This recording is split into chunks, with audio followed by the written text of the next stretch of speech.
Stevie, we're back on the couch. Are you used to the trophy yet? Still there, still shiny. Yeah, I'm still pretty excited about the Your trophy. fingerprints are still on it. Yeah, I've still got the fingerprints. I need to get the cleaning team in.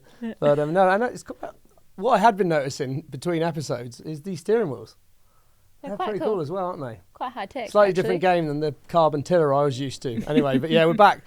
Season 5 preview, just to get us back on track, LD, before we start talking steering wheels too much.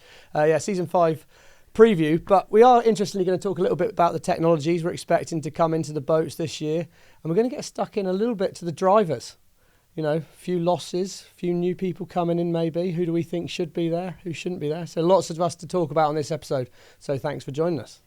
We're also going to dive into the wildcards. So we spoke about the top 4 in last episode. Now we're talking about that midfield. You know, we've got a few teams that we don't really know what we're going to get from them. They're there and then they're not there, and what's it going to take to get them into the top 3. So I think that'll be interesting to dive into a bit of detail there. But I'm Lisa Darmanin, and this is Stevie Morrison, and this is the Season 5 preview show. This is without doubt the episode where we annoy people the most. We are going to upset people. We've said they're in the midfield. They'll think they should be at the top, and it's going to, this one's definitely going to wind a few people up. So looking forward to the feedback on it. That's for sure. But we should get into the technology, because there's a lot of chat about T-foils coming in. So the things that fly the boat, the foils that sit underneath the boat, big change with that coming. I don't think they're going to be ready for Dubai. I don't know exactly Auckland, when they're coming. I'm pretty sure we're going to see them in 2025. At Auckland will be the first event.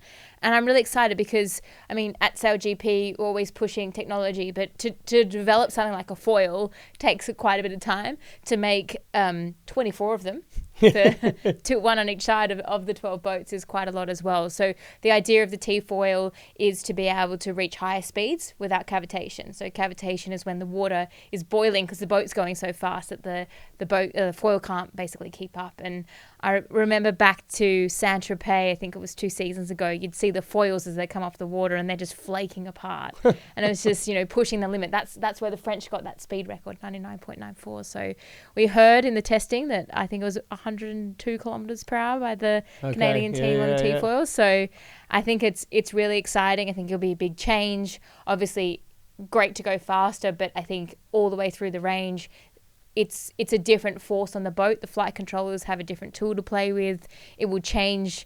I think it would actually be easier than the L/J foil that we've seen in the previous seasons, and how they can throw the F50 around a bit more. So is that going to mean we're going to be, in theory, still taking off as well in the light winds? Like, it should be kind of as much lift, but they're still going to go faster at that top end. Yeah, so the T-foils are replacing the high-speed board. So there's been always 2 sets of foils. And so the idea is that the T-foil will be put in when we're going faster in general, because they're more efficient. Okay, so if we've got these new fast T-foils, then there's chat about rudders as well. We're going to need a faster rudder to deal with that top speed. Yeah, rudder's 2.2. I don't have much information about it, but I'm sure we'll find out over the season. But I think the team at SailGP Technologies are always looking about how they can improve the boat, improve the performance of the boat. There's lots of other things we've heard about this E-jet propulsion. I'm not sure if you've heard about that, but we know that once the F50 is up and flying, it can go so much faster than the speed of the wind. But the hardest thing is getting over that hump, getting over the big speed build to be able to make sure you're going fast enough for the foils to work. So the team's been talking about in the light wind venues putting on this jet propulsion. It's kind of like this small little extra boost that you can use to just get up on the foils and then you're away. But it doesn't last forever. It's sort of a tactical thing. When do you want to use it? When do you put all your money on red? Say, now's the time. Let's go jet and pop up on the foils. So not exactly sure of the details of it or when we're going to see it. But things like that in the pipeline are quite exciting for the league. Well, it's really cool because obviously a lot of the listeners or viewers will be big fans of SailGP, but for anyone new coming in, I think what's so interesting about these boats is that once they're up and foiling, they start making their own wind. So it's what's called apparent wind. They're moving across the wind. It gets windier because of that. So if you can just get yourself foiling, then you're making your own wind and you keep your own speed going. So that's why it's kind of cool. It's not like you just get a boost, you're up. Until you then make a mistake or you find yourself tangled up with another boat, hopefully not literally tangled up, but I mean close to it, then you should be able to keep flying and sailing around. So it is. I think that'll actually be I'm not sure how I feel about that as a you know, as much as I like to think of myself as a modern modern sailor, I'm still a bit of a traditionalist. Yeah, I've still got cotton wool telltales on my on my sails and things like that. But so I'm not sure entirely how I feel about it. But SailGP, I wasn't too sure about 12-minute races a few years ago, and now when I watch a 20-minute race, I'm a bit bored. So I think I'm kind of coming around to it. I think that it'll change the game a little bit, and I mean, we can try and see what it's like, and I'm sure they'll develop it over the season as well.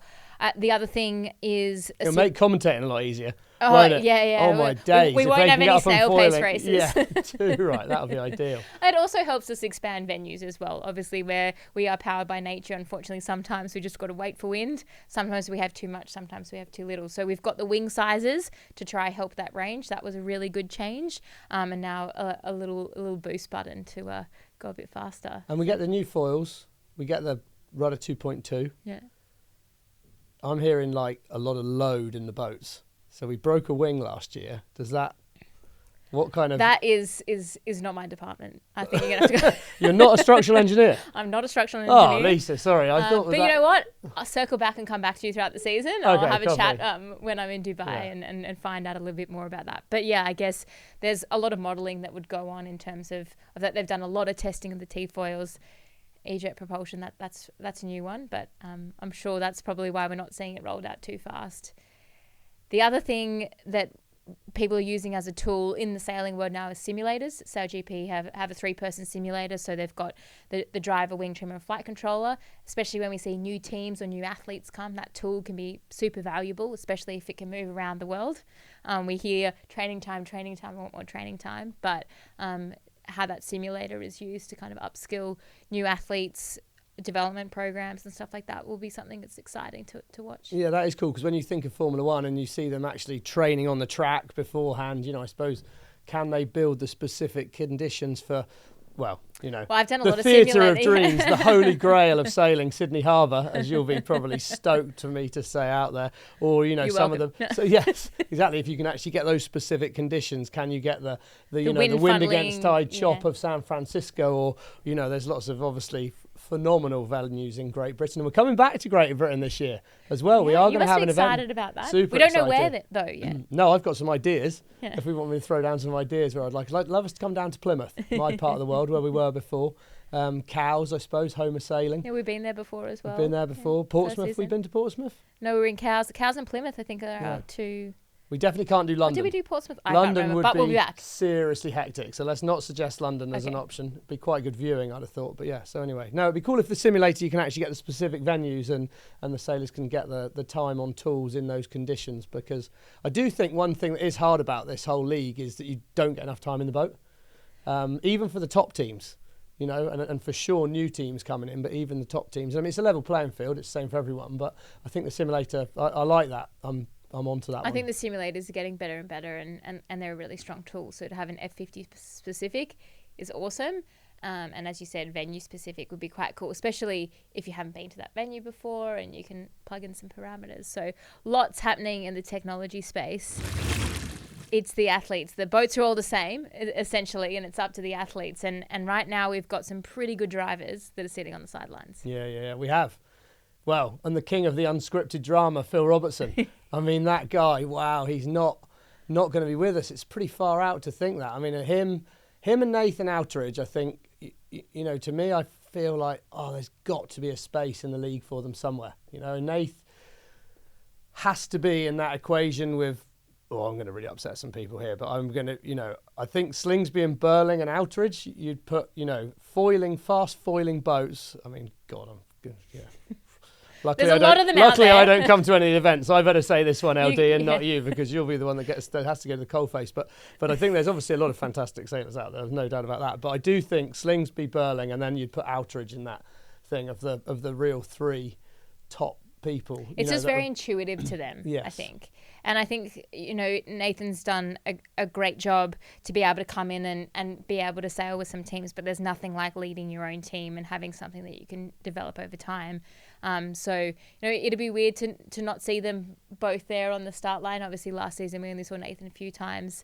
But I think that just goes to show that, there's 12 spots in this league. it's pretty competitive. We have some drivers that are better than others. That's what the results show us. You kind of can't hide away from that. But then it begs the question with the teams that maybe aren't doing so well, with some of the drivers that have been in the league for a while, are those owners going to start looking at outside again? We have seen all the transfers this season. At the end of next season or even mid-season, could we see something like that? I think we'd have to, wouldn't we? I mean, this is a professional sport world. And if you're not cutting the mustard, then time to get gone, would be my thought on it, especially when you've got someone like Nathan or Phil. I mean, I think 12 boats, for me, what does that mean as a starter for 10? That means starting is going to go up another level of importance, because if you're out in front, you're in that clear breeze, that fresh air in front of the fleet, it's going to make a much bigger difference. And Phil, I mean, he's loose as a goose, but he is so good at starting. He's not afraid. He's never afraid to put his boat somewhere. He doesn't seem to be afraid of anything other than Craig Mitchell. But he is definitely a little bit afraid of Craig Mitchell, despite his, fiery back. No, sorry, Phil, but, I'm sure Craig's got you a little bit on that one. But, yeah, his starting is just incredible. And I do think that Phil, people should be worried if they're not performing by mid-season and you're driving one of those boats. There's two people right there that are just ready to go. Dylan Fletcher. I mean, we talked in the first episode, will he be there? Will Ben Ainsley? Will Hannah Mills? Jimmy Spittles, he was around. What's he up to? There's some sort of incredible... In fact, we know what he's up to. We know. So Jimmy is leading the start of an Italian team. I think that's another thing with their drivers, is they've got so much talent in Italy. They've recently won the Youth and Women's America's Cup. They've got, Ruggero Tita from the NACRA 17, foiling, catamaran, won 2 gold medals in that. Yeah, Giulia Conti just won the Women's America's Cup. Marco Gradoni, Marco Gradoni, I'll practice it, mate, if you do end up in the league, don't panic. But is so talented, so young. And such an interesting trajectory as well. When we talk about the sort of modern sailing, and again, me being trying to put the traditionalist viewpoint on it, whatever, I think he's 3-time Optimist world champion, is that right? And he raced the AC40 in the Jetto and in the Youth America's Cup. They gave him, Jimmy gave him the keys in like a lead up regatta. Yeah. So someone like Jimmy Spithill, is so successful in this high technology world, trusting those young Italian. But how old's Marco? He's like 20, 21, something like that. Yeah, and he's grown up in this whole simulator world of sailing, and as we look behind there, I don't know how well it will show, but all these buttons on the wheel there, that's changing how fast the boards will drop or change as they go into the water. It's changing how the differential between the rudders, the loading. So if this one's pulling down and this one's lifting up, how fast does it change as you tack? It's changing all the different settings in terms of how fast things will work on there, and the helm's having to do that. When the flight controller comes across, you see the yellow bit turns into a black bit there. That's a twist grip like this. So then suddenly the driver can have to fly the boat using a twist. They're not like just normal pointing and shooting. No, they're not just there for their pretty faces. That is for sure. There's plenty going on. And they're making decisions at very fast speeds. Yeah, and Marco is, he comes from that world where he's grown up with these buttons and twists and all the rest of it. And so anyway, there's a lot of good Italian people. So that is a question: who's going to get on this Italian boat? Yeah. Do they look at a SailGP driver that's been there before? Do they look at does Jimmy say, actually, I want back in? Like, we might see some other people. So I think it begs the question of, and I'll let you answer this, not me. Thanks. What drivers do you think are at risk of getting replaced? Oh, that is a beauty, isn't it? That one. Oh, well, okay. Or are we diving straight into the... Well, I think all the drivers are going to get a fair hit at it. An obvious one to go to, I suppose, would have to be the US. Taylor's come in. He's came in on the back of the USA winning the event in Cadiz. They did brilliantly first event out in Abu Dhabi, didn't they? Light wind event and went well, but they've not had the best of times since then. So Taylor will be, I'm sure by mid-season, but he's going to be given till mid-season because he's a world-class top-level sailor. But how long do you have in this kind of environment to perform on that?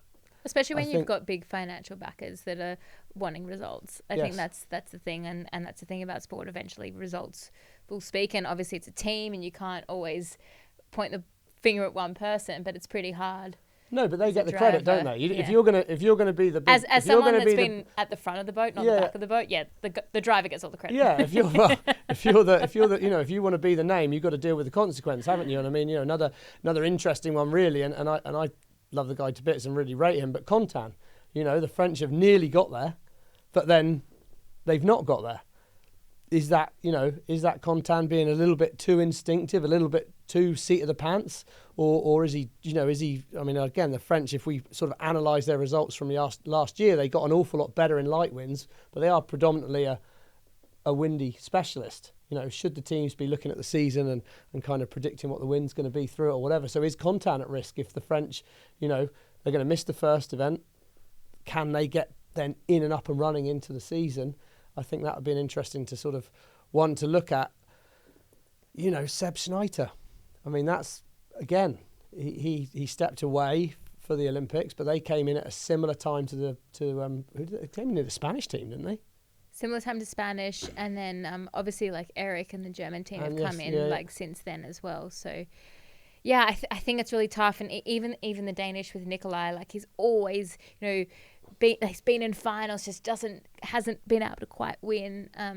We can dive. But why has he not been able to win? Like, is he not aggressive enough? Because we saw the fiery Viking in Bermuda last year, and he gave Slingsby a bit of a full heave-ho on the final leg to the finish, didn't he? And we saw a little bit of that aggression and spark. But yeah, I mean, Nikolai is again, how long does he keep being given? How much do these teams need wins rather than I mean, he gives fantastic. He's a brilliant character. He's built an amazing team. They've done really well, but ultimately last year we were talking mid-season. Wow, what a season they're putting together! They're so consistent, they're so solid. And then I think they just fell by the wayside, didn't they? I mean, we need to dive into the teams, and we can probably kick things off with Denmark because they are one of the wildcards. We don't know what we're going to get with them. They're in the final, then they're almost winning, and then they're not winning. And I think they had that. We talk about aggression, and I don't disagree with you. I think that we need to see more fire sometimes from that team. But I think after their crash in Christchurch in the pre-start, pretty impressive that they had half a bow and they still finished those races. Yeah. That is a never give up attitude, and I think that really marked the season for them. They were right there. They were consistent. They wanted to just make sure that they were in the hunt in San Fran, which I think is the ultimate goal. You want to be able to know you can win events, and you need to be in the hunt of that top three when you get to the end of the season. So I think that team can be there, but I think we need to see more fire more often in critical moments. I think, if I take us back to Sydney last season, there was a tight battle between the Danish and the Australians for that win, and Tom was just a bit bolder and putting his boat in certain situations. We spoke about, Phil's character. Phil will, if there is a gap, he will take it. And you never know, might see Phil as a coach here for the Danish team, giving Nikolai some tips. Imagine what kind of feedback that would be. Normally as a coach, you're like, just be consistent, play it safe. Wow, Phil Robertson. Send it in there, guys. We're going in. Yeah. But bringing people like, we saw the Swiss do that as well, bring someone like Nathan in to coach him up. But yeah, the Danish team, I think it's a little bit heartbreaking. I'm always have to talk to the sailors after the race, and knowing how close that they've always been and never been able to quite do it is quite surprising. And if you think about the drivers that are able to win events, they're really confident. They're quite aggressive. They know that they can win. And maybe got a bit more ego than Nikolai. 100%. I mean, Nikolai's a great guy, and but he doesn't necessarily seem super arrogant or anything. And I personally, I think that's a quality, but then equally, perhaps that's why I'm sat here, not sat in one of those boats as well, is you perhaps need that little bit of mongrel, that little bit of arrogance or whatever it is that comes off. Yeah, so will he go full Viking this season? Don't go full Viking, Nikolai. Definitely don't go full Viking, mate. Just, maybe just, semi-Viking. Semi-Viking, Nikolai. Yeah. There's also a lot of other people on that team. So, do they have what it takes? They're pretty slick around a racetrack. I think that they get through the range quite well. They're probably not as strong in the windy stuff as some of the other teams, but I think when it's flat water, shifty, they're quite strong as a unit. But yeah, that's that mongrel, as you said. I don't know if they've quite got that. But do you need it? Big season for them though. Big season, because they were nearly there last year. I know that's what we're sort of talking about, the nearly people, aren't we? but how long can you carry on being the nearly people, the wild card? You know, I think you've got to. I think they need to step it up, and I'd say if come mid-season they're below mid-table and looking dodgy for the final, then I would suggest that's one of the positions that could be under pressure. Okay, speaking under pressure, speaking about almost there, the French team, you kind of touched on Conton and his team. I mean, obviously we look back at the season where Ben Ainsley just demolished the French in San Francisco. I think the French had a lot of work to do to get the Spanish out of that final, and they were doing a very good job of it. Their pre-starts were really good. They controlled the situation. They were aggressive. And I like watching that style of sailing. I think it's really cool to see. And I think they definitely, when you're under the pump, obviously they had nothing to lose, but they leveled it up for that event. And it came down to that one moment, really, where it was just like they went blind for 20 seconds and it all unraveled. And they tumbled down the leaderboard. And I think with the French team, I see that they've got, when I watch them sail, I see that they've got it. They're very on or off, but when they're on, they look magnificent. So I have definitely not ridden them off as much as maybe you have. I think it will hurt them, obviously, missing the first event of the season. But by doing that, maybe they get a little bit of time to just like watch it all play out and seize the opportunity that they actually get to be on the start line this season. Yeah. I'm super excited to listen to this podcast back because I wasn't entirely sure that I'd completely written them off. But anyway, we'll roll with that a little bit. I think the French, they were close. I mean, it was a massive mistake, and at this level of sport, I think you are judged by massive moments. It was an unmissable bit of TV. If you watch it back, they were just outside the zone coming in, and they thought they were in it. Obviously, they didn't see. Was it the Danes coming in? The Danish. But I mean, it's amazing to see what pressure can do. Yeah. And I think you're right there that in high pressure moments, that's when people need to deliver, and ultimately it was that one defining moment that they lost it all. Yeah. All the when work the irony was they'd been delivering all day. Yeah. So they've got. I absolutely know for a fact that Contan and the rest of the team can deliver when they need to, but it's kind of like now, It's that final push to do it, and it'll be interesting who they kind of keep on board as a team. Do they make any little changes in there to freshen things up? I don't know. I'm not sure. They've got a bit of extra time to decide. Well, there you go. They have, but everyone's getting signed up. So if you take too long to decide, you won't have anyone that you can choose from. But it will be. I think the French are an interesting team because they've really been so close. And as you say, they in the season 3 at the end, it was just them or Great Britain to make the final, and it was that classic match race where Ainsley took them down. But I think Denmark and France, I feel like they've been there so close for the last 2 seasons that one of them, if they're not making that top 3, then potentially the management need to make a change. Ask a question at least. It doesn't have to be the driver either. There's the flight controller, there's the wing trimmer, there's plenty of people on the boat. But I think that 3, driver, wing trimmer, flight controller, they're the ones that can really need to be pulling out the performances and keeping their game high. So I think someone in there needs to make sure they're getting the results. I mean, I guess with Contan, one thing we shouldn't forget is that come the end of that last season, there was so much rumour and chat around which teams were going to be coming back, who had the sponsorship, who doesn't, and so I think there is that element where they're world-class sailors, but they're having to play this media commercial game. Yeah. And I think it's hard. I think I definitely saw a shift in Contan from season 3 to season 4 where he wasn't really afraid of anyone. He definitely thinks that he can win. If it's Tom Slingsby or Peter Burling or Diego Botin, it doesn't really seem to phase him as maybe it did when he was pretty new into SailGP. And I think the Cup, America's Cup, has also kind of helped that team probably learn a lot quicker than they would have if they didn't have that as well along the side. It can also be a distraction, but you're developing as a team, you're fighting against the best in the world in the off season as well.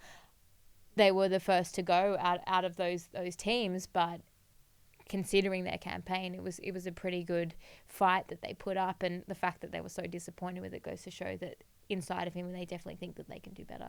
Yeah, well, I remember us texting because the reason I get to half sound intelligent about what's happening on the race course is I text Lisa when she's actually out there beforehand, and she basically tells me everything that's going on. So if I do ever sound clever, it's normally thanks to her. But we were chatting, and I remember saying if France get to the final with the momentum they had that day, I thought they'd win. So yeah, I don't think you're done, Contan.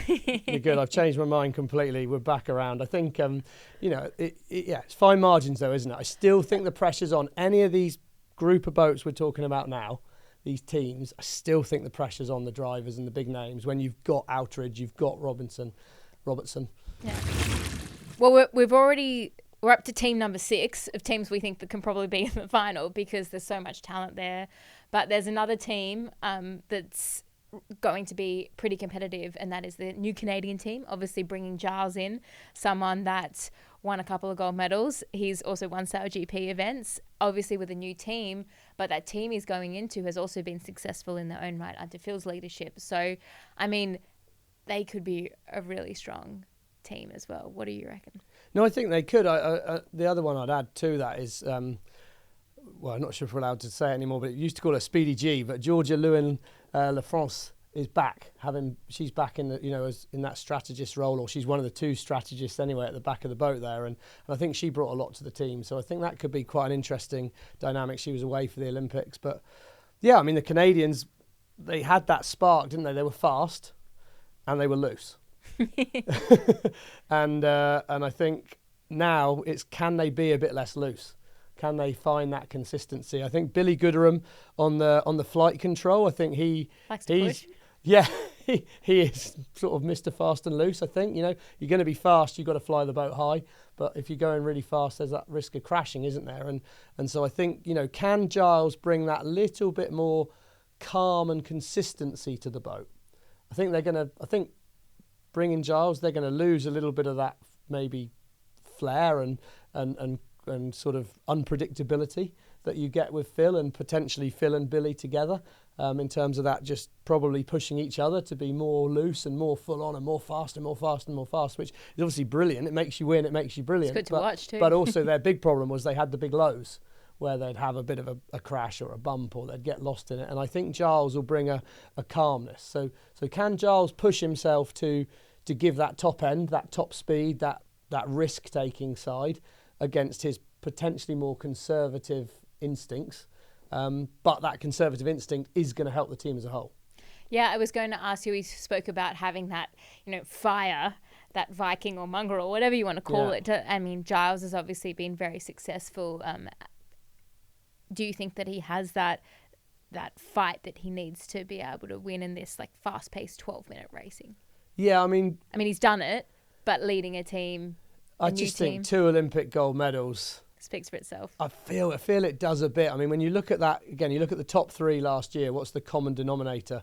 Admittedly, only now, because Diego and Florian were 3 weeks away from winning their gold medal when they won in San Francisco. But Pete, multiple Olympic medals with a gold, Slingsby, a gold medal.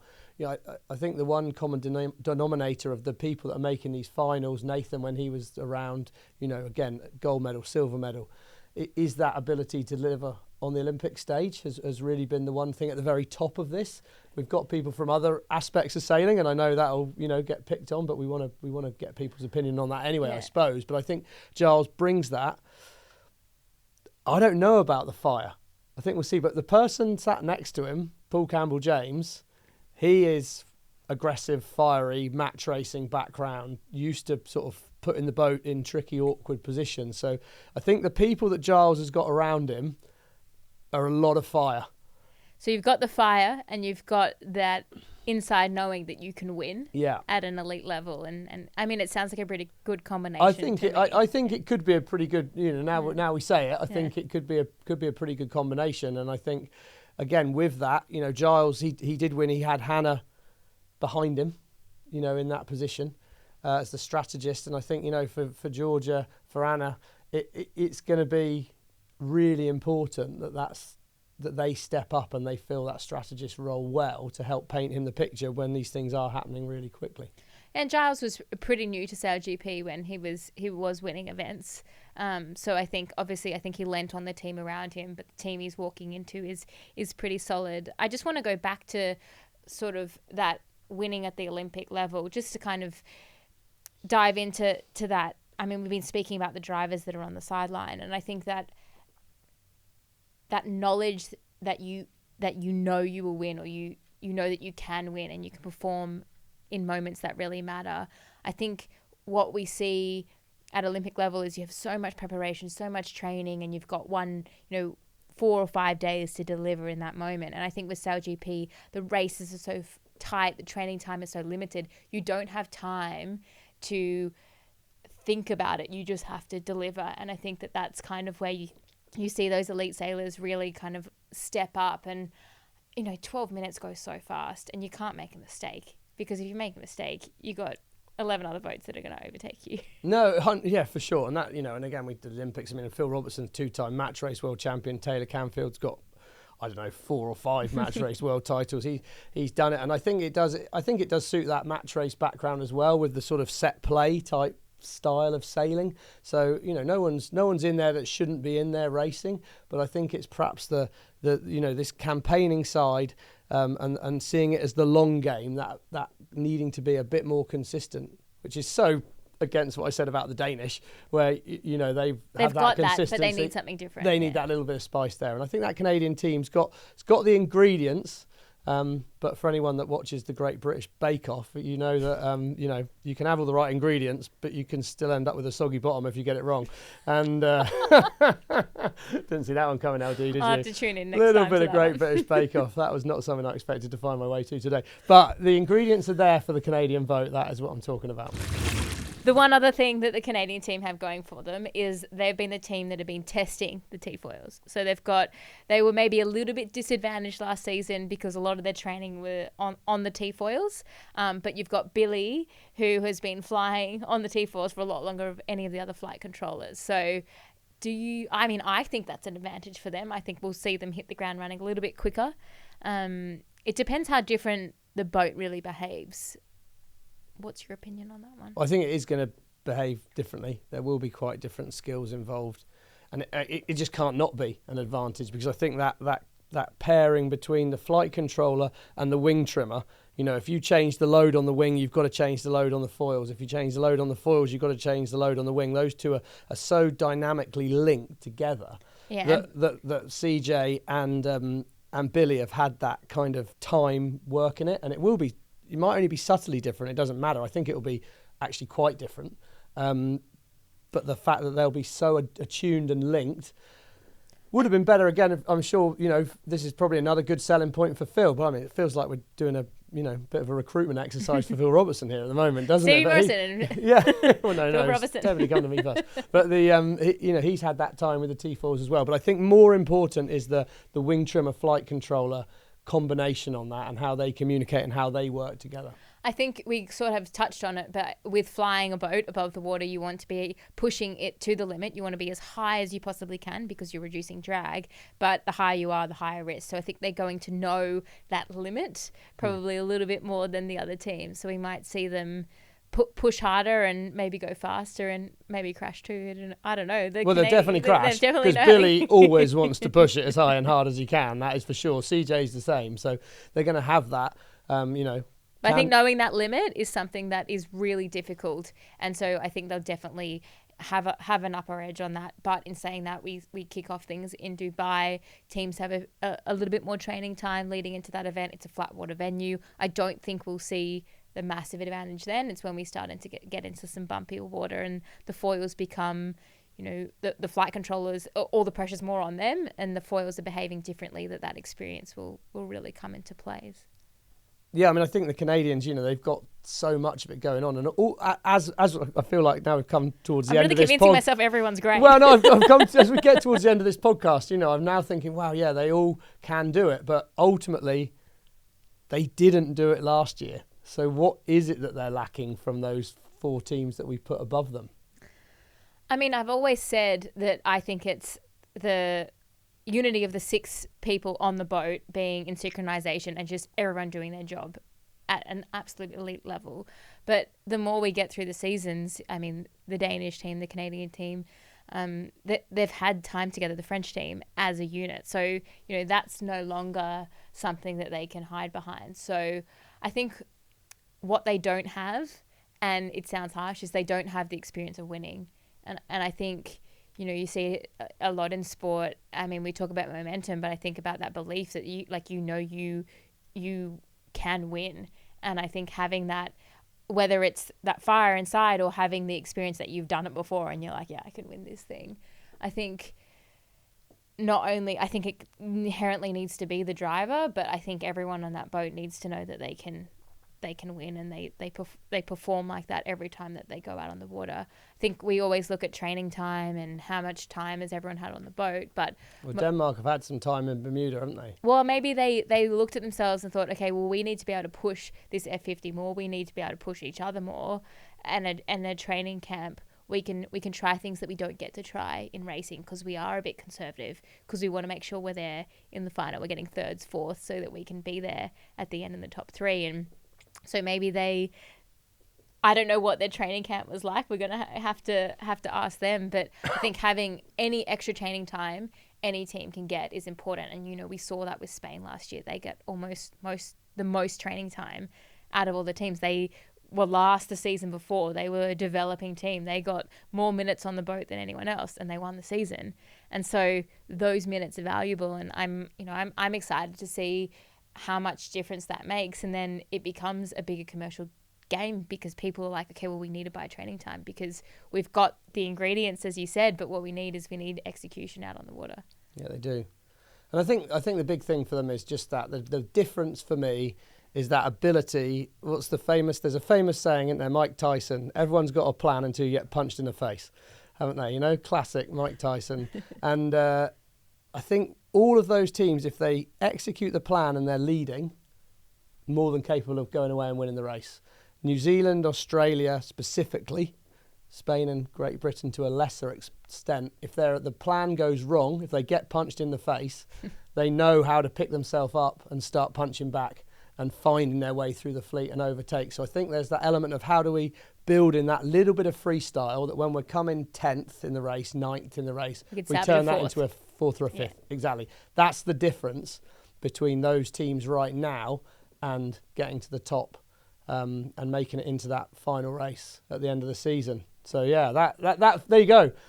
Everyone can do it, but you need to now. I'm going to make you go first because I had to go first last time. So out of those three teams, where are they coming in the season? Well, last episode, I said that I thought France could be in that final, but I've convinced myself, or you've convinced me. I think Canada is actually looking really good when you think about, you put it all together with Giles, the T-foils, and that team, the balance of everything. I reckon that they can definitely be one of the top wildcards.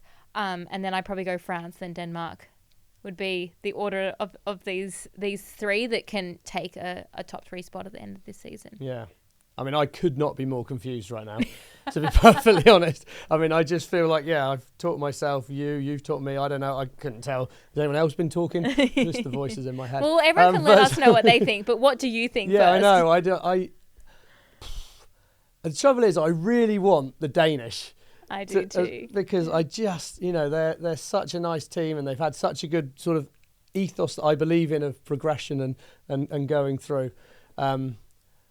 So I think the Danish can hold it together for the season. I think maybe the 12 boats will suit them in that the consistency might count a little bit more. And then I'm going to go Canada, France. Interesting. So let us know. Well, we need to know, Lisa. Yeah, we need to know. We don't know. So we need you to tell us who you think out of these wildcards will make it into that top three or will improve throughout the season. There is another episode of the Season 5 preview show coming. So make sure you hit that notification bell, subscribe to SailGP YouTube, because we will be back for a third episode.